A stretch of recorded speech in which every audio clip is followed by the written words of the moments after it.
Yan mga kateknik, ito yung tips ko sa inyo kung ano ba yung tamang sensor kilo ohms natin sa mga aircon.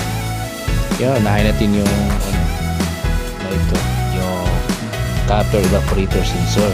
May 4.27 kilo ohms tayo. Pwede na rin yung 4 to 8K.